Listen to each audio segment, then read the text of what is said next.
வெட்டுவானம் எல்லையம்மன் கோவில் வரலாறு பரசுராமர் தன் தாய் ரேணுகாதேவியின் தலையை வெட்டிய புராண நிகழ்வோடு தொடர்புடையது. அம்மன் இங்குதான் முதலில் ரேணுகா வடிவில் எழுந்தருளியதாக நம்பப்படுகிறது. வெட்டுண்ட அம்மன் எழுந்தருளியதால் இப்பகுதி வெட்டுவானம் என பெயர் பெற்றது. மக்கள் ஒன்று சேர்ந்து அம்மனுக்கு ஆலயம் எழுப்பினர். மருத்துவர்களால் கைவிடப்பட்ட நோயாளிகளையும் காக்கும் தலமாக இது விளங்குகிறது. தல வரலாறு பரசுராமர் புராண நிகழ்வு. ஜமதக்னி முனிவரின் மனைவி ரேணுகாதேவியின் மீது சந்தேகம் கொண்டு பரசுராமர் தன் தந்தையின் கட்டளைப்படி ரேணுகாதேவியின் தலையை வெட்டினார்.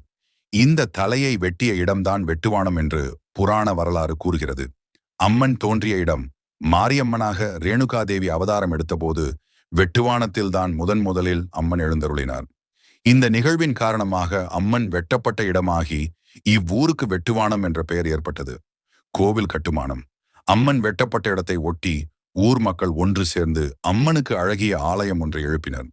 தலத்தின் சிறப்பு மருத்துவர்களால் கைவிடப்பட்ட நோயாளிகளையும் வெட்டுவானம் எல்லையம்மன் காப்பாற்றுவதாக பக்தர்கள் நம்புகிறார்கள். வேலூர் மாவட்டம் பள்ளிகொண்டா அருகே அமைந்துள்ள இந்த அம்மன் கோவில் சக்தி வாய்ந்த தலமாக போற்றப்படுகிறது. சுருக்கமாக வெட்டுவானம் எல்லையம்மன் கோவில் ரேணுகாதேவியின் புராணம் மற்றும் பரசுராமரின் வரலாறுடன் பின்னி பிணைந்த ஒரு பழமையான சக்தி வாய்ந்த அம்மன் கோவிலாகும்.